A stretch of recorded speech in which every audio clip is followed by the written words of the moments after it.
ഞാൻ ചാടി എണീറ്റ് എൻ്റെ ബാഗ് കൊടുത്തിട്ട് ഞാൻ പുറത്തേക്ക് പോവുകയാണ്. സത്യത്തിൽ എൻ്റെ ചെറിയൊരു ഹാൻഡ് ബാഗ് ഉണ്ടായിരുന്നു. അവിടെ ഒരു ചെറിയൊരു പോഡിയമുണ്ട്, നമുക്ക് അതിനകത്ത് അവിടെ വയ്ക്കാൻ വേണ്ടിയിട്ടുള്ള ഒരു ഇതുണ്ട്. അവിടെ ഇത് വെച്ചിട്ടാണ് ഞാൻ ബാത്റൂം യൂസ് ചെയ്തത്. ഇങ്ങനെ ഒരു പൗരനുണ്ട് എന്ന് തെളിയിക്കുന്ന എല്ലാം അതിനകത്താണ്.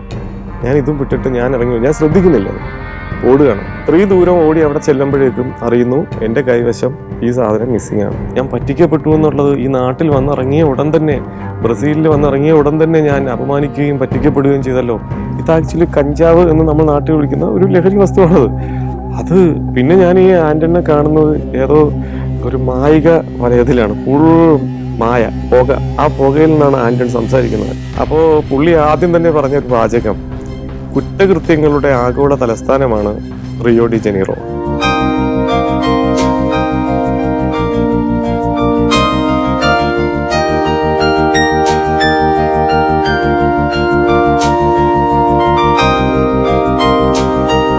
ഹലോ, ഞാൻ VC അഭിലാഷ്, ചലച്ചിത്ര സംവിധായകനാണ്, എഴുത്തുകാരനാണ്. 2019 അപ്രതീക്ഷിതമായി ബ്രസീലിയൻ നഗരമായ റിയോ ഡി ജനീറോയിലേക്ക് ഞാൻ നടത്തിയ ഒരു സിനിമാ യാത്രയെക്കുറിച്ചാണ് ഈ യാത്രാ വിവരണ പരിപാടിയിൽ ഞാൻ നിങ്ങളോട് പങ്കുവയ്ക്കുന്നത്. ഞാൻ ഒരു ചലച്ചിത്ര സംവിധായകനാവുന്നത് 2017 എൻ്റെ കുട്ടിക്കാലം മുതലുള്ള സ്വപ്നം സംവിധായകനാവുക, ഒരു നല്ല ലോകസഞ്ചാരിയാവുക എന്നുള്ളതായിരുന്നു. എന്നാൽ അതിനുള്ള സാഹചര്യങ്ങൾ പല കാരണങ്ങൾ കൊണ്ടും എനിക്ക് അല്പം വൈകിയാണ് സാധിച്ചത്. ഞാൻ 2017 എൻ്റെ ആദ്യത്തെ സിനിമയായ ആളൊരുക്കം സംവിധാനം ചെയ്യുകയും അത് 2018 റിലീസ് ചെയ്യുകയും ചെയ്തു. ആ സമയത്ത് ആ സിനിമയ്ക്ക് ഏറ്റവും മികച്ച സാമൂഹിക പ്രസക്തിയുള്ള സിനിമയ്ക്കുള്ള ദേശീയ ചലച്ചിത്ര പുരസ്കാരം ലഭിക്കുകയുണ്ടായി. ഒപ്പം മലയാളികളുടെ പ്രിയപ്പെട്ട നടനായ ശ്രീ ഇന്ദ്രൻസിന് ഏറ്റവും മികച്ച നടനുള്ള സംസ്ഥാന ചലച്ചിത്ര പുരസ്കാരവും ആ സിനിമയിലൂടെ ലഭിക്കുകയുണ്ടായി. ഇതിനെ തുടർന്ന് 2019 ബ്രസീലിലെ റിയോ ഡി ജനീറോയ്ക്കടുത്തുള്ള നീട്രോയി എന്ന സിറ്റിയിൽ വെച്ച് നടന്ന 4ാമത് ബ്രിക്സ് ഇന്റർനാഷണൽ ഫിലിം ഫെസ്റ്റിവലിൽ ഇന്ത്യയുടെ ഒഫീഷ്യൽ എൻട്രിയായി ദേശീയ ഗവൺമെൻറ് ആളൊരുക്കത്തെ നേരിട്ട് നോമിനേറ്റ് ചെയ്തിരുന്നു. അതിനെ തുടർന്നാണ് ആ നാട്ടിലേക്ക് തികച്ചും അപ്രതീക്ഷിതമായി എനിക്ക് യാത്ര ചെയ്യേണ്ടതായി വന്നത്. ബ്രസീലിലേക്കുള്ള യാത്ര ആരംഭിക്കുന്നതിന് മുമ്പ് അങ്ങോട്ടേക്ക് പോയിട്ടുള്ള മറ്റ് ഏതെങ്കിലും ഒരു മലയാളി ഉണ്ടോ, അവർ ഈ യാത്രയെക്കുറിച്ച്, ബ്രസീലിലേക്ക് പോകുമ്പോൾ എടുക്കേണ്ട മുൻകരുതലുകളെ കുറിച്ചൊക്കെ എന്തെങ്കിലുമൊക്കെ എഴുതുകയോ പ്രസിദ്ധീകരിക്കുകയോ ചെയ്തിട്ടുണ്ടോ, എന്തെങ്കിലും ദൃശ്യ പരിപാടികൾ വല്ലതും ഉണ്ടോ എന്നിങ്ങനെയൊക്കെയുള്ള ചില അന്വേഷണങ്ങൾ നടത്തുമ്പോഴാണ് പ്രധാനപ്പെട്ടൊരു കാര്യം തിരിച്ചറിയുന്നത്, ഈ മലയാളികളെന്നല്ല ഇന്ത്യക്കാർ പൊതുവെ അങ്ങനെ പോകാത്ത രാജ്യമാണ് ബ്രസീൽ. അതെനിക്കൊരു പുതിയ അനുഭവമായിരുന്നു. ഒരുപാട് പേരൊന്നും അങ്ങനെ പോയിട്ടില്ല. അപ്പോൾ സ്വാഭാവികമായിട്ടും നമ്മുടെ ഒരു ആശങ്ക കൂടുകയും ചെയ്യും. അങ്ങനെ ഇരിക്കുമ്പോഴാണ് സഫാരി ചാനലിൽ ഒരു പരിപാടി അവതരിപ്പിക്കുന്നതിന് വേണ്ടി എനിക്ക് ഒരു ക്ഷണം കിട്ടുന്നതും ഞാൻ സഫാരി ചാനലിലേക്ക് വരുന്നു. അപ്പോൾ ഞാൻ വിചാരിച്ചു, എന്തായിരുന്നാലും ലോകം മുഴുവൻ ചുറ്റി സഞ്ചരിച്ചിട്ടുള്ള ശ്രീ സന്തോഷ് ജോർജ് കുളങ്ങരയുമായി ഇതിനെക്കുറിച്ച് സംസാരിക്കാം. അദ്ദേഹം അവിടെ എന്തായാലും പോയിട്ടുണ്ട്, എന്തായിരിക്കും അദ്ദേഹത്തിന് ഇതിനെക്കുറിച്ചുള്ള അഭിപ്രായം എന്ന് ചോദിക്കാമെന്ന് കരുതുകയും, അങ്ങനെ ഞാൻ പോകുന്നതിന് ഏതാണ്ടൊരു 2 ആഴ്ച മുമ്പ് ഞാൻ സഫാരിയിലേക്ക് വരികയും ശ്രീ സന്തോഷ് ജോർജ് കുളങ്ങരെ കാണുകയും അദ്ദേഹത്തിനോട് ഞാനിങ്ങനെ എൻ്റെ സിനിമയ്ക്ക് സെലക്ഷൻ കിട്ടിയ വിവരം പറയുകയും ഞാൻ അങ്ങോട്ടേക്ക് പോവുകയാണ് എന്ന വിവരം അദ്ദേഹത്തിനോട് പറയുകയും ചെയ്തു. അപ്പോൾ പുള്ളി ആദ്യം തന്നെ പറഞ്ഞൊരു വാചകം, കുറ്റകൃത്യങ്ങളുടെ ആഗോള തലസ്ഥാനമാണ് റിയോ ഡി ജനീറോ എന്നാണ്. സ്വാഭാവികമായി നമുക്കൊരു ഞെട്ടലുണ്ടാകും. പക്ഷേ പുള്ളി പറഞ്ഞു, നിങ്ങൾ വളരെ സുരക്ഷിതത്വത്തോടുകൂടി നിങ്ങൾ എല്ലാ തയ്യാറെടുപ്പുകളും, ഒരു ഏത് അപകടവും എപ്പോഴും വന്നേക്കാം എന്നുള്ള ഒരു മുൻധാരണയോടുകൂടി പോവുകയാണെങ്കിൽ നിങ്ങൾക്ക് പേടിക്കാനൊന്നുമില്ല എന്ന് പറഞ്ഞ് അദ്ദേഹം ആശ്വസിപ്പിക്കുകയും ചെയ്തിരുന്നു. മാത്രവുമല്ല, റിയോ ഡി ജനീറോയെക്കുറിച്ച് അദ്ദേഹം പറഞ്ഞൊരു പ്രധാനപ്പെട്ട ഒരു വാചകം, ഈ ക്രിമിനൽസ് ഒരുപാട് ഉള്ളത് കൊണ്ടും ക്രൈം ഒരുപാട് നടക്കുന്ന സ്ഥലമായതുകൊണ്ടും ദിവസേന 1-2 പേരെ പോലീസ് വെടിവെച്ച് വീഴ്ത്തുന്ന കാര്യങ്ങൾ വരെ അവിടെ സംഭവിക്കാറുണ്ട് എന്നൊക്കെ അദ്ദേഹം പറഞ്ഞിട്ടുണ്ടായിരുന്നു. അപ്പോൾ ഒരു കരുതൽ എപ്പോഴും വേണം എന്ന് ഈ നാട്ടിലേക്ക് പോകുമ്പോൾ എൻ്റെ മനസ്സിലുണ്ടാക്കാൻ, അങ്ങനെ ഒരു തോന്നലുണ്ടാക്കാനായി ശ്രീ സന്തോഷ് ജോർജ് കുളങ്ങര പറഞ്ഞ കാര്യങ്ങൾ കാരണമായി. എന്ന് മാത്രമല്ല, അദ്ദേഹം പറഞ്ഞത് നമ്മുടെ നാടൻ ഭാഷയിൽ പറഞ്ഞാൽ അച്ചട്ടായി എന്ന് പറയുന്നത് പോലെ ചില കാര്യങ്ങൾ നടക്കുകയും ചെയ്തു. അതിനെക്കുറിച്ച് ഞാൻ വഴിയെ പറയാം. എന്തായിരുന്നാലും 2019 സെപ്റ്റംബർ മാസം 30-ാം തീയതിയാണ് തിരുവനന്തപുരത്ത് നിന്ന് ഞാൻ ബ്രസീലിലേക്കുള്ള യാത്ര ആരംഭിക്കുന്നത്. ആ യാത്ര നേരെ മുംബൈ ഇൻ്റർനാഷണൽ എയർപോർട്ടിലാണ് ആദ്യം പോയത്. അവിടെ നിന്ന് ഫ്ലൈറ്റ് റോയൽ ഡച്ചിൻ്റെ ഒരു ഫ്ലൈറ്റായിരുന്നു. അത് അവിടെ നിന്ന് കണക്ട് ചെയ്ത് ആംസ്റ്റർഡാമിൽ നിന്ന് നേരെ റിയോ ഡി ജനീറോ. അങ്ങനെയായിരുന്നു ആ യാത്ര. എന്തായിരുന്നാലും മുംബൈ എയർപോർട്ടിൽ ഞാനിങ്ങനെ എൻ്റെ വിമാനം വരുന്നതും കാത്തിരിക്കുകയാണ്. അപ്പോൾ എനിക്കൊന്ന് ബാത്റൂമിൽ പോയാൽ കൊള്ളാമെന്ന് തോന്നി. എൻ്റെ ജീവിതത്തിൽ ഒരിക്കലും മറക്കാനാകാത്ത ഒരു അനുഭവത്തെക്കുറിച്ചാണ് ആ അനുഭവത്തിലൂടെയാണ് സത്യത്തിൽ ഈ ബ്രസീലിയൻ യാത്ര ആരംഭിക്കുന്നത് തന്നെ. ഞാൻ മുംബൈ ഇൻ്റർനാഷണൽ എയർപോർട്ടിനകത്ത് അവരുടെ ബാത്റൂമിൽ ഒന്ന് ജസ്റ്റ് പോകുന്നു. അവിടെ ചെന്ന് എൻ്റെ 2 ബാഗുണ്ട്. നമ്മുടെ പ്രധാന ലഗേജൊക്കെ കൊടുത്തു കഴിഞ്ഞു. എന്നെങ്കിലും നമ്മൾ ചെറിയ ഒരു ഹാൻഡ് ബാഗും പിന്നെ അല്ലാതെ കുറച്ചുകൂടെ വലിയൊരു ഹാൻഡ് ബാഗ് എന്ന് പറയാവുന്നൊരു ട്രാവൽ ബാഗും എൻ്റെ കൈവശമുണ്ട്. ഇത് രണ്ടും കൊണ്ടാണ് ഞാൻ ഈ ബാത്റൂമിൻ്റെ ഒരു ക്യാബിനകത്തോട്ട് കയറുന്നത്. ഈ മുംബൈ ഇൻ്റർനാഷണൽ എയർപോർട്ടിനകത്തുള്ള ബാത്റൂം എന്ന് പറയുന്ന അത്യാവശ്യം നല്ല സൗകര്യങ്ങളൊക്കെ ഉള്ള ഒന്നാണ്. അപ്പോൾ അതിനകത്ത് കയറുന്നത്. അവിടെ കയറി കഴിഞ്ഞ് ഞാൻ അവിടെ ഇരിക്കുമ്പോൾ എൻ്റെ നാട്ടിൽ നിന്ന് വിളിക്കുകയാണ്. കാരണം ഇനിയിപ്പോൾ നമ്മൾ ഫ്ലൈറ്റിൽ കയറി കഴിഞ്ഞാൽ എന്നെ 24 മണിക്കൂറിന് ശേഷം എന്നോട് ആരെങ്കിലും എന്തെങ്കിലും സംസാരിക്കാൻ പറ്റുമോ, ഫോൺ കണക്ട് ചെയ്ത് കിട്ടുള്ളൂ. അതുകൊണ്ട് അവിടെ ഇരുന്ന് എനിക്കൊരു കോൾ വരികയാണ്. വൈഫ് വിളിച്ചതാണ്. ഞാൻ പറയുകയാണ്, ഞാനിങ്ങനെ അങ്ങോട്ട് ഉടനെ തന്നെ ഫ്ലൈറ്റിൽ കയറും എന്നൊക്കെ ഞാൻ പറയുന്നുണ്ട്. ഈ പറയുന്നതിനിടയ്ക്ക് പെട്ടെന്ന് ഗേറ്റിൽ നിന്നുള്ള അനൗൺസ്മെൻറ്റ് വരുന്നു. വിമാനം പുറപ്പെടാൻ പോവുകയാണ് എന്നുള്ള അനൗൺസ്മെൻറ്റ് എനിക്ക് കേൾക്കാം. ഞാൻ ചാടി എണീറ്റ് എൻ്റെ ബാഗും എടുത്തിട്ട് ഞാൻ പുറത്തേക്ക് പോവുകയാണ്. സത്യത്തിൽ എൻ്റെ ചെറിയൊരു ഹാൻഡ് ബാഗ് ഉണ്ടായിരുന്നു. ഈ ഹാൻഡ് ബാഗ് അവിടെ ഒരു ചെറിയൊരു പോഡിയമുണ്ട്, നമുക്ക് അതിനകത്ത് അവിടെ വയ്ക്കാൻ വേണ്ടിയിട്ടുള്ള ഒരു ഇതുണ്ട്. അവിടെ ഇത് വെച്ചിട്ടാണ് ഞാൻ ബാത്റൂം യൂസ് ചെയ്തത്. ശരിക്കും പറഞ്ഞാൽ അതിനകത്തായിരുന്നു എൻ്റെ പാസ്പോർട്ട്, പിന്നെ ബോർഡിംഗ് പാസ്, പിന്നെ വിസ കടലാസുകൾ, അങ്ങനെ പല കാര്യങ്ങളും. എൻ്റെ എല്ലാ സർട്ടിഫിക്കറ്റുകളും ഇങ്ങനൊരു പൗരനുണ്ട് എന്ന് തെളിയിക്കുന്ന എല്ലാം അതിനകത്താണ്. ഞാൻ ഇതും വിട്ടിട്ട് ഞാൻ ഇറങ്ങി. ഞാൻ ശ്രദ്ധിക്കുന്നില്ല, അത് ഓടുകയാണ്. നേരെ അവിടെ ചെന്ന് നമ്മുടെ ഗേറ്റിൻ്റെ അടുത്തെത്തുമ്പോഴാണ് ഇത് എൻ്റെ ഒരുപാട് ദൂരമുണ്ട് ഇവിടെ നിന്ന് അങ്ങോട്ടേക്ക്. അത്രയും ദൂരം ഓടി അവിടെ ചെല്ലുമ്പോഴേക്കും അറിയുന്നു എൻ്റെ കൈവശം ഈ സാധനം മിസ്സിംഗ് ആണ്. അപ്പോൾ എനിക്ക് മനസ്സിലായി അവിടെ വെച്ച കാര്യം ഓർത്തിട്ട് തിരിച്ചോടി. ഈ വിമാനത്തിലേക്ക് ആളുകളെ കയറ്റി തുടങ്ങിയിട്ടുണ്ട്. തിരിച്ച് ഞാൻ ഓടി ചെന്ന് ബാത്റൂമിലേക്ക് ചെന്നിട്ട് ആ ക്യാബിൻ നോക്കുമ്പോൾ അതിനകത്ത് ശൂന്യമാണ്. ഈ ബാഗ് അവിടെ കാണാനില്ല. ചുരുക്കത്തിൽ ജീവിതത്തിൽ നടക്കാവുന്ന ഏറ്റവും മനോഹരമായ ഒരു യാത്ര ഇവിടെ വെച്ച് അവസാനിക്കുകയാണോ എന്ന് തോന്നുന്ന വിധത്തിലുള്ള ഒരു മാനസികാവസ്ഥയിലൂടെയാണ് ഞാനപ്പോൾ കടന്നുപോയത്. കാരണം ഈ യാത്ര മുടങ്ങുകയാണ്. അതോടൊപ്പം തന്നെ ഈ ബ്രസീലിൽ നിന്നുള്ള കോളുകൾ വരുമ്പോൾ എന്ത് മറുപടി പറയും എന്നുള്ളൊരു പ്രശ്നമുണ്ട്. എൻ്റെ ഈ സിനിമയുടെ നിർമ്മാതാവായ ശ്രീ ജോളി ലോനപ്പനോട് ഞാൻ എന്ത് സമാധാനം പറയും എന്നൊക്കെയുള്ള ഒരു വലിയ ആശങ്കയിലൂടെ ഞാൻ ഈ ഗേറ്റിൽ നിൽക്കുകയാണ്. അപ്പോഴുണ്ട് അവിടുത്തെ ക്യാബിൻ ക്രൂവിൽ ഏതൊരു ഒഫീഷ്യൽ, ഒരു ലേഡിയും അവരുടെ കൂടെ മറ്റൊരാളും വളരെ വേഗം ഞങ്ങളുടെ ഗേറ്റിൽ അടുത്തേക്ക് വരികയാണ്. ഇവർ ഈ വരുന്നത് കാണുമ്പോൾ തന്നെ ഞാൻ അവരുടെ കൈവശം എൻ്റെ ഈ ഹാൻഡ് ബാഗ് കാണുകയാണ്.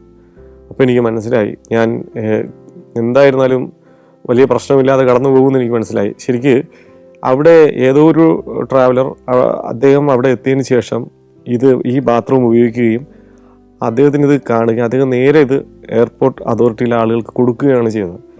അങ്ങനെയാണ് അത്. അപ്പം തന്നെ അവർ നോക്കുമ്പോൾ ഈ ബോർഡിംഗ് പാസും ടിക്കറ്റോ കാണുമ്പോഴത്തേക്കും നമ്മൾ ഇങ്ങനെ ഈ ഫ്ലൈറ്റിന് പോകാൻ ഉള്ള യാത്രക്കാരൻ്റെ സാധന സാമഗ്രികളാണ് ഇതെന്ന് കണ്ടു കഴിഞ്ഞാൽ പിന്നെ അവർ പെട്ടെന്ന് വരികയാണ്. വന്ന ഉടനെ തന്നെ അവരൊരു പേപ്പറും കൊണ്ടാണ് വന്നിട്ട് അതിൽ ഒപ്പിട്ടിത് ഞാൻ റിസീവ് ചെയ്ത് തിരികെ കിട്ടിയെന്നൊക്കെയുള്ള പേപ്പറൊക്കെ ഒപ്പിട്ട് കൊടുത്തിട്ട് അപ്പോഴേക്കും ഏകദേശം എല്ലാ യാത്രക്കാരും ഈ ഫ്ലൈറ്റിലേക്ക് കയറി കഴിഞ്ഞു. അങ്ങനെ വളരെ പെട്ടെന്ന് ഞാൻ ഫ്ലൈറ്റിലേക്ക് ഓടിക്കയറുന്നു. അങ്ങനെ എൻ്റെ ഒരു സംഭവ ബഹുലമായ യാത്ര വളരെ സംഭവ ബഹുലമായി തന്നെ ആരംഭിക്കുകയായിരുന്നു അന്ന്. അപ്പോൾ ബ്രിക്സ് ഇൻ്റർനാഷണൽ ഫിലിം ഫെസ്റ്റിവലിലേക്ക് ആളൊരുക്കത്തെ കൂടാതെ മറ്റൊരു സിനിമ കൂടി അക്കൊല്ലം ഇന്ത്യ ഗവൺമെൻറ് നേരിട്ട് നോമിനേറ്റ് ചെയ്തിരുന്നു. അത് ബംഗാളി ചലച്ചിത്ര സംവിധായകയായിട്ടുള്ള ചൂർണി ഗാംഗുലിയുടെ താരിഖ് എന്ന സിനിമയായിരുന്നു. ഈ ബ്രസീലിലേക്കുള്ള യാത്രയിൽ അവരും എനിക്കൊപ്പം ഉണ്ടാവുമെന്ന് എനിക്കറിയാം. പക്ഷേ അവർ ഈ ഫ്ലൈറ്റിൽ തന്നെയാണോ വരുന്നതെന്നും എനിക്കറിയില്ല. അതുകൊണ്ട് ഞാൻ ഫ്ലൈറ്റിലൊന്നും നോക്കിയെങ്കിലും അവരെ കണ്ടില്ല. എന്തായിരുന്നാലും അവരെ ഒന്ന് പരിചയപ്പെടുകയും ചെയ്യാം, എല്ലാം അങ്ങനെയുള്ള സാഹചര്യങ്ങളും ഉണ്ടല്ലോ എന്ന് ചിന്തിച്ചിട്ട് ഞാൻ ഫ്ലൈറ്റിലിരിക്കുകയാണ്. ഏതാണ്ട് 24 മണിക്കൂർ നേരത്തെ യാത്രയാണ്. ആംസ്റ്റർഡാമിൽ ഇറങ്ങി ആംസ്റ്റർഡാമിൽ നിന്ന് പിന്നെ റിയോ ഡി ജനീറോയിലേക്കുള്ള യാത്രയാണ്. Slovenia, Montenegro, Serbia, Panama. സഞ്ചാരം വോളിയം നമ്പർ 13 ഫുൾ HDയിലുള്ള ഈ അപൂർവ ദൃശ്യയാത്രാ വിവരണ ശേഖരം സ്വന്തമാക്കാൻ 9955444222 എന്ന നമ്പറിലേക്ക് സഞ്ചാരം എന്ന് SMS ചെയ്യൂ.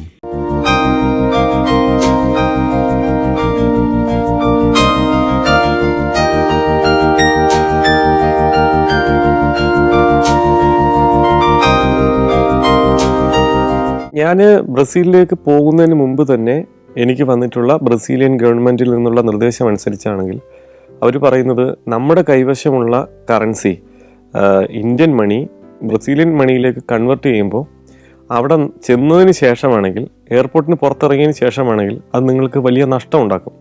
മറിച്ച് നമ്മുടെ നാട്ടിൽ നിന്ന് തന്നെ ഇന്ത്യയിൽ നിന്ന് തന്നെ ഇത് മാറി അത് ബ്രസീലിയൻ റിയാൽ ഇല്ല എന്നുണ്ടെങ്കിൽ $US മാറ്റിയിട്ട് വേണം അവിടെ ചെല്ലാൻ. അവിടെ ചെന്നിട്ട് എയർപോർട്ടിൽ റിയോ ഡി ജനീറോ എയർപോർട്ടിൽ നിന്ന് പുറത്തിറങ്ങുന്നതിന് മുമ്പ് തന്നെ ഇത് ബ്രസീലിയൻ റിയാലിലേക്ക് കൺവെർട്ട് ചെയ്തോണം. ഇല്ലെങ്കിൽ അതിന് പുറത്തിറങ്ങി കഴിഞ്ഞാൽ മണി എക്സ്ചേഞ്ച് സ്ഥാപനങ്ങളിൽ നിന്ന് ഒരുപാട് നഷ്ടം നിങ്ങൾക്ക് സംഭവിക്കും. ഇതാണ് അവർ പറഞ്ഞിട്ടുള്ളത്. അതുകൊണ്ട് മുംബൈ ഇൻ്റർനാഷണൽ എയർപോർട്ടിൽ വെച്ച് തന്നെ ഞാൻ ഏതാണ്ടൊരു $100 നമ്മുടെ ഇന്ത്യൻ മണി കൺവെർട്ട് ചെയ്ത് ഞാൻ വാങ്ങിച്ചിരുന്നു. അങ്ങനെ ഈ $100 എൻ്റെ കൈവശമുണ്ട്. ഇതുമായിട്ടാണ് ഞാൻ റിയോ ഡി ജനീറോ ഇൻ്റർനാഷണൽ എയർപോർട്ടിൽ ചെന്നിറങ്ങുന്നത്. ഞാൻ ആ റിയോ ഡി ജനീറോ ഇൻ്റർനാഷണൽ എയർപോർട്ടിൽ ചെന്നിറങ്ങുമ്പോൾ എൻ്റെ ഈ ട്രാവൽ ലഗേജ് ബാഗുകളൊക്കെ കളക്ട് ചെയ്യുന്നതിന് മുമ്പായിട്ട് 3 ഈ കൺവെർട്ടിങ് ഷോപ്പുകൾ കാണുകയാണ്. ഈ മണി എക്സ്ചേഞ്ച് ഷോപ്പുകൾ അവിടെ കാണുന്നുണ്ട്. ഞാൻ അങ്ങോട്ടേക്ക് നടന്നു. അതിൽ 3 ഇങ്ങനെ നിരനിരയായിട്ട് 3 കാണുന്നത്. അപ്പോൾ ആദ്യത്തെ ഷോപ്പിൽ കയറി ഞാൻ ചോദിച്ചു, $100 ബ്രസീലിയൻ റിയാലിലേക്ക് മാറുന്നതിന് എത്ര രൂപ മാറിയാൽ എത്ര രൂപ കിട്ടും? അപ്പോൾ ആ ആൾ പറഞ്ഞു, അവിടെ നിന്ന് വളരെ സ്നേഹത്തോടൊരു കക്ഷി പറഞ്ഞു, 250 കിട്ടും, ബ്രസീലിയൻ റിയാൽ നിങ്ങൾക്ക് കിട്ടും എന്ന് പറയുന്നു. അപ്പം ഞാൻ വിചാരിച്ചു ഇവർ 250 പറയുകയാണെങ്കിൽ കൊള്ളാമല്ലോ, തൊട്ടപ്പുറത്തൊന്ന് ചോദിച്ചേക്കാം എന്ന് കരുതിയിട്ട് ഞാൻ നേരെ രണ്ടാമത്തെ കൗണ്ടറിൽ ചെന്ന് ചോദിച്ചു. അവിടെ ചോദിച്ചപ്പോൾ അവർ പറഞ്ഞു 300 കിട്ടും എന്ന് പറയുന്നു. 50 രൂപയുടെ വ്യത്യാസമുണ്ട്. എനിക്ക് ഭയങ്കര ഞാൻ വിജയിച്ചവനെ പോലെ, മറ്റേ ആളിൽ നിന്ന് എനിക്ക് വാങ്ങിച്ചില്ലല്ലോ, ഞാൻ ആദ്യത്തിൽ തന്നെ കയറിയില്ലല്ലോ. ഞാൻ പിന്നെ ഈ 100 കൊടുത്ത് 300 ബ്രസീലിയൻ റിയാൽ വാങ്ങിച്ച് ഞാൻ മുന്നോട്ട് നടക്കുമ്പോഴേ മൂന്നാമത്തെ ഒരു ഷോപ്പ് കൂടി ഉണ്ടല്ലോ, അവിടെയും കൂടെ വെറുതെ ഒന്ന് കയറി അന്വേഷിച്ചേക്കാം എന്ന് കരുതിയിട്ട് അവരോട് ഞാൻ ചെന്ന് ചോദിച്ചു, ഇത് മാറിയാൽ ഇതിങ്ങനെ $100 ആണെങ്കിൽ നിങ്ങൾ എത്ര തരും? അവർ പറയുകയാണ് 400 തരുമെന്ന്. അതായത് ഒറ്റ നിമിഷം കൊണ്ട് എനിക്ക് സംഭവിച്ചിരിക്കുന്നത് 100 ബ്രസീലിയൻ റിയാൽ, അതൊരു വലിയ തുകയാണ് ഇന്ത്യൻ മണിയിലേക്ക് വരുമ്പോൾ. നഷ്ടമാണ്. എനിക്ക് ഭയങ്കര വിഷമം തോന്നി. കാരണം ഞാൻ പറ്റിക്കപ്പെട്ടു എന്നുള്ളത് ഈ നാട്ടിൽ വന്നിറങ്ങിയ ഉടൻ തന്നെ, ബ്രസീലിൽ വന്നിറങ്ങിയ ഉടൻ തന്നെ ഞാൻ അപമാനിക്കുകയും പറ്റിക്കപ്പെടുകയും ചെയ്തല്ലോ എന്നെനിക്ക് വല്ലാത്തൊരു ഫീല്. അവിടെ എന്നിലെ മലയാളി അങ്ങ് ഉണർന്നു. ഞാൻ എന്ത് ചെയ്തു എന്ന് വെച്ച് കഴിഞ്ഞാൽ തിരികെ ഈ രണ്ടാമത്തെ കടയിലേക്ക് പോയി. എനിക്ക് കൺവെർട്ട് ചെയ്ത് തന്ന ആ കടയിലേക്ക് പോയി. അവിടെ ചെന്നിട്ട് നമുക്ക് അറിയാവുന്ന ആ ഇംഗ്ലീഷിൽ ഇവരോട് അങ്ങ് പറയുകയാണ്, നിങ്ങൾ എന്ത് പരിപാടിയാണ് കാണിച്ചതെന്നുള്ള. അതായത് ഞാനൊരു ആദ്യമായിട്ട് ബ്രസീലിൽ വരുമ്പോൾ എനിക്ക് ബ്രസീൽ എന്ന് പറയുന്ന നാടിനെ കുറിച്ചുള്ള എൻ്റെ അഭിപ്രായം ഇതായി മാറില്ലേ, വളരെ മോശമായി പോയി. അവിടെ ഇത്രയും കൂടുതൽ കിട്ടുമെന്ന് അറിഞ്ഞിട്ട് ഞാനിങ്ങനെ ചലപലാന്നിങ്ങനെ സംസാരിച്ചുകൊണ്ടിരിക്കുമ്പോഴും എന്നെ കേൾക്കുന്ന ആ കടയിലെ പ്രധാനപ്പെട്ട സ്റ്റാഫ് ചിരിച്ചുകൊണ്ട് എന്താണ് ഞാൻ പറയുന്നത് ഇങ്ങനെ വളരെ നിശബ്ദയായി ഒരു ലേഡിയാണ്, അവരിങ്ങനെ കേട്ടുകൊണ്ടിരിക്കുക. എന്നിട്ട് അവസാനം അവർ ചോദിക്കുകയാണ്, നിങ്ങൾക്ക് നിങ്ങളുടെ പണം തിരിച്ചു വേണമോ എന്നാണ്. നിങ്ങൾക്ക് നിങ്ങളുടെ പണം തിരികെ വേണം എന്നാണോ നിങ്ങൾ ഉദ്ദേശിക്കുന്നത്? ഞാൻ പറഞ്ഞു അതെ. വെയിറ്റ് എന്ന് പറഞ്ഞിട്ട് അവരകത്ത് കയറി പോയിട്ട് ഞാൻ കൊടുത്ത പൈസ തിരികെ കൊണ്ട് തന്നു. എന്നിട്ട് എൻ്റെ കയ്യിൽ നിന്ന് അവരുടെ പൈസ അവർ തിരികെ വാങ്ങിക്കുകയും ചെയ്തു. അത്രയേ ഉള്ളൂ. അവർ ഗസ്റ്റിനെ അവരുടെ കസ്റ്റമറെ വളരെ റെസ്പെക്റ്റ് ചെയ്യുന്നു എന്ന് എനിക്ക് മനസ്സിലായി. ഞാൻ പിന്നെ ഇത്രയും സംസാരിക്കേണ്ട കാര്യമില്ലായിരുന്നല്ലോ എന്നൊക്കെ ഇങ്ങനെ മനസ്സിലാലോചിച്ചിട്ട് ഞാൻ അവരോട് ഒരു താങ്ക്സും പറഞ്ഞ് നേരെ ഇപ്പുറത്ത് വന്ന് അത് 400 വാങ്ങിച്ചിട്ട് ഞാൻ പിന്നെ മുന്നോട്ട് നടന്നു. അങ്ങനെ ഞാൻ നടന്ന് എയർപോർട്ടിന് പുറത്തേക്ക് വരുമ്പോൾ കാണുന്ന ഒരു കാഴ്ച, സുന്ദരിയായ ഒരു ബ്രസീലിയൻ പെൺകുട്ടി ഒരു പ്ലക്കാർഡ് ഉയർത്തിപ്പിടിച്ച് അതിൽ VC അഭിലാഷ് ഇന്ത്യ എന്നെഴുതിയ ഒരു പ്ലക്കാർഡുമായിട്ട് നിൽക്കുന്ന കാഴ്ച ഞാൻ കാണുകയാണ്. എനിക്കത് എൻ്റെ കയ്യിൽ അപ്പോഴേക്കും യാത്ര ചെയ്ത് വന്നത് കാരണം ഫോണിലെ മറ്റൊക്കെ ചാർജ് തീർന്ന് സ്വിച്ച് ഓഫ് ആയത് കാരണം എനിക്കത് ഷൂട്ട് ചെയ്യാൻ പറ്റിയില്ല. എന്നാലും അതൊരു മനോഹരമായൊരു കാഴ്ചയായിരുന്നു. എനിക്കത് ഷൂട്ട് ചെയ്യണമെന്നുണ്ടായിരുന്നു. എനിക്ക് നഷ്ടപ്പെട്ടു പോയൊരു ഫ്രെയിമായിട്ട് ഞാൻ അതിന് ഇന്നും മനസ്സിൽ കാണുന്നു. ആ നിന്ന പെൺകുട്ടിയുടെ പേര് ഇസബെല്ല എന്നായിരുന്നു. ഇസബെല്ല അവരുടെ ഈ ബ്രസീലിയൻ ബ്രിക്സ് ഇൻ്റർനാഷണൽ ഫിലിം ഫെസ്റ്റിവലിൻ്റെ സംഘാടകരിലെ ഒരു ഒഫീഷ്യലാണ്. അവർ തൊട്ടടുത്ത് തന്നെ ചൂർണി ഗാംഗുലിയെക്കാത്ത മറ്റൊരു പെൺകുട്ടി നിൽപ്പുണ്ട്. ഈ ഇസബെല്ലയാണ് എന്നെ അസിസ്റ്റ് ചെയ്യുന്നത് ഇക്കാര്യത്തിൽ. പിന്നീട് അങ്ങോട്ടുള്ള പല ദിവസങ്ങളിലും ഞാൻ ചോദിച്ചു, ഇന്ത്യയിൽ നിന്ന് ഒരാൾ കൂടി ഉണ്ടല്ലോ, ചൂർണി ഗാംഗുലി ഉണ്ടല്ലോ, അവരെത്തിയോ എന്ന് ചോദിക്കുമ്പോൾ ചൂർണി ഗാംഗുലി വരുന്നു, അധികം വൈകാതെ വരുമെന്ന് പറയുന്നു. കുറച്ച് നിമിഷങ്ങൾ കഴിഞ്ഞപ്പോൾ ചൂർണി ദീദി എത്തി. ഞങ്ങൾ തമ്മിൽ പരിചയപ്പെട്ടു. വളരെ സന്തോഷത്തോടു കൂടി ഞങ്ങൾ അവിടെ കിടന്ന ഒരു വാനിലേക്ക് ഇവർ ഞങ്ങളെ കൊണ്ടുപോവുകയാണ്. ഈ വാൻ ഇനി സഞ്ചരിക്കാൻ പോകുന്നത് ഈ റിയോ ഡി ജനീറോയിൽ നിന്നും ഏതാണ്ട് 10-30 മൈൽ ദൂരത്തുള്ള നീറ്ററോയി എന്ന് പറയുന്ന ഒരു കടൽ തീര നഗരത്തിലേക്കാണ്. അവിടെയാണ് ഈ ഫിലിം ഫെസ്റ്റിവൽ നടക്കുന്നത്. ആ യാത്രയുടെ ശരിക്കുള്ള ഭംഗി ഞാൻ അറിയുന്നത് പിന്നീട് പകൽ ഞാൻ ഇതേ റൂട്ടിലൂടെ തിരികെ വന്നപ്പോഴാണ്. ശരിക്കും പറഞ്ഞാൽ അപ്പുറവും ഇപ്പുറവും ഒരു നല്ല കടൽ വെള്ളത്തിൻ്റെ ഒരു ബാഹുല്യത്തിൽ നഗരം കാണാൻ പറ്റുന്ന റിയോ നഗരത്തെ കാണാൻ പറ്റുന്ന തരത്തിലുള്ള ഒരു യാത്രയായിരുന്നു അത്. ഇരുട്ടൊക്കെ വീണ് ആ ഇരുട്ടിലും പുറത്ത് ഏതൊക്കെയോ വലിയ വലിയ കെട്ടിടങ്ങളും ഫാക്ടറികളും മറ്റും നമുക്ക് കാണാൻ പറ്റും. എന്തായിരുന്നാലും കുറച്ച് നേരത്തെ യാത്രയ്ക്കൊടുവിൽ ഞാൻ നീറ്ററോയി സിറ്റിയിൽ ഞങ്ങൾ താമസിക്കുന്ന ആ ഹോട്ടലിൻ്റെ പേര് ഹോട്ടൽ എച്ച് എന്നാണ്. എന്തായാലും ഹോട്ടൽ എച്ച് അത്യാവശ്യം സൗകര്യങ്ങളുള്ളൊരു ഹോട്ടലാണ്. ഞാൻ ആ ഹോട്ടലിലേക്ക് ചെന്ന് എന്നെ കാത്ത് മറ്റൊരു ദുരനുഭവം അവിടെ ഉണ്ടായി എന്ന് വേണമെങ്കിൽ പറയാം. ഞാൻ ആ ഹോട്ടലിൽ ചെല്ലുന്ന എനിക്ക് റൂം തന്നു കഴിഞ്ഞിട്ട് കുറച്ച് കഴിയുമ്പോഴത്തേക്കും അവിടുത്തെ ഈ വെള്ളമൊന്നും കൃത്യമായിട്ട് പമ്പിങ് നടക്കുന്നില്ല. അപ്പം ഞാൻ ആകെ വിഷമിച്ചു, കാരണം നമുക്ക് ഉപയോഗിക്കാൻ വെള്ളമില്ല.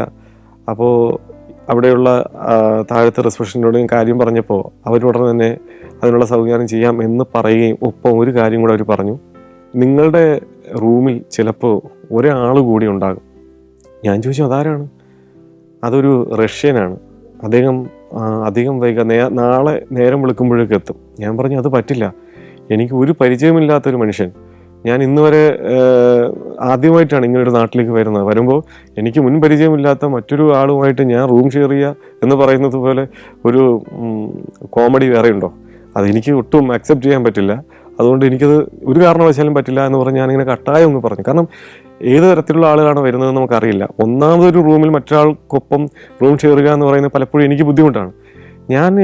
ഞാൻ കംഫർട്ടബിൾ അല്ല എന്നവരെ വളരെ വ്യക്തമായിട്ട് അവരോട് പറയുകയും നിങ്ങൾക്കത് അസൗകര്യമാണെങ്കിൽ പറയും, ഞാൻ വേറെ എവിടെയെങ്കിലും റൂം എടുത്ത് മാറിക്കോളാം എന്നൊക്കെ ഞാൻ പറയുന്നുണ്ട്. അപ്പോൾ അവർ പറഞ്ഞൊരു കാര്യം ചെയ്യും, അദ്ദേഹം ഇന്ന് വരട്ടെ, അദ്ദേഹം നാളെ രാവിലെ വരട്ടെ, നാളെ പകൽ അദ്ദേഹം നിങ്ങൾക്കൊപ്പം ഇവിടെ ഉണ്ടാകും, നാളെ രാത്രി അദ്ദേഹത്തിന് വേറെ റൂം ഞങ്ങൾ അറേഞ്ച് ചെയ്ത് കൊടുക്കാം എന്ന് പറയുന്നുണ്ടായി. അപ്പം ഞാൻ പറഞ്ഞു ഓക്കെ, അത് നല്ല കാര്യം. റൂമിൽ കയറി കഴിഞ്ഞ് ഞാനങ്ങ് പെട്ടെന്ന് ഉറങ്ങാനുള്ള ഒരു പരുവത്തിലാണ്. ഞാൻ അത്ര ക്ഷീണമുണ്ട്. ഇതിനിടയിൽ രാവിലെ 7 മണിക്ക് എഴുന്നേൽക്കാൻ വേണ്ടിയിട്ട് ഞാനൊന്ന് അലാറവും വെച്ചു, സെറ്റ് ചെയ്ത് ഞാൻ കിടന്നു. എൻ്റെ ജീവിതത്തിൽ സംഭവിച്ച ഏറ്റവും മനോഹരമായ ഒരു നിമിഷത്തിലേക്കാണ് പിറ്റേന്ന് പുലർച്ചെ ഞാൻ കണ്ണു തുറക്കുന്നത്. അതായത് തലേ ദിവസം ക്ഷീണത്തോടുകൂടി കർട്ടനും തുറന്നിട്ടിട്ട് കിടന്നുറങ്ങിയ ഞാൻ രാവിലെ മുഖത്ത് വെട്ടമടിച്ച് കണ്ണിങ്ങനെ തുറന്നു നോക്കുമ്പോൾ കാണുന്നത് ഈ ജനലിനപ്പുറം ദൂരെ ഒരു മലയുടെ മുകളിൽ കൈകൾ വിടർത്തി നിൽക്കുന്ന സാക്ഷാൽ യേശുക്രിസ്തുവിനെ, അഥവാ ലോകത്തെ 7 മഹാത്ഭുതങ്ങളിലൊന്നായി കണക്കാക്കപ്പെടുന്ന ക്രൈസ്റ്റ് ദ റെഡീമർ എന്ന വിഖ്യാതമായ ശില്പത്തെയാണ്.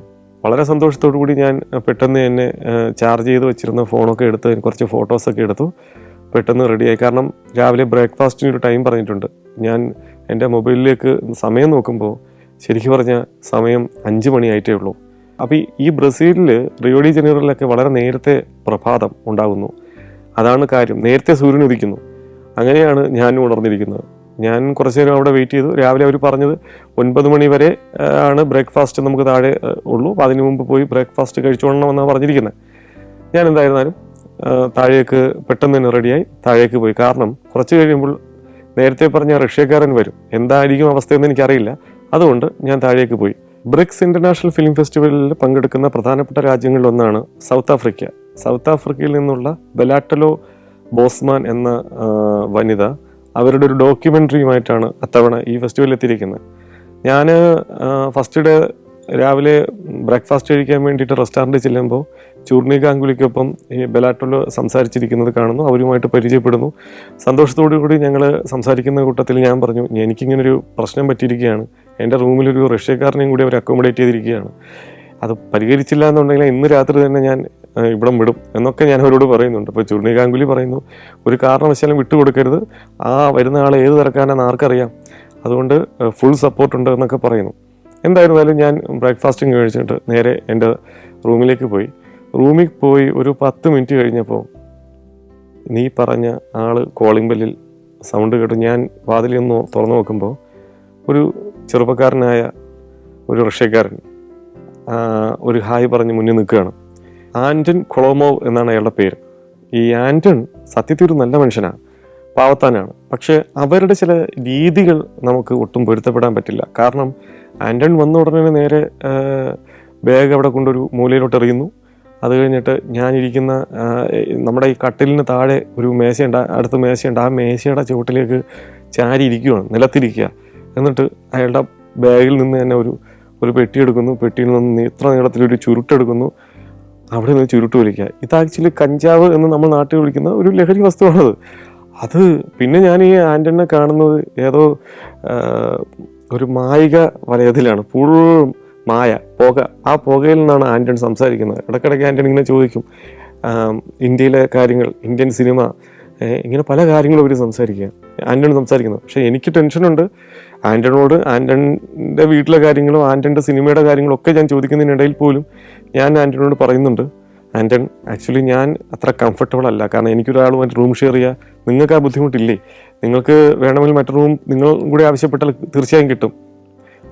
എനിക്കതൊന്നും പ്രശ്നമില്ല എന്നാണ് ആന്റൺ പറയുന്നത്. പിന്നെ എന്നിട്ട് പുള്ളി പറയാണ്, നിങ്ങളെന്തിനാ ഭയപ്പെടുന്നത്?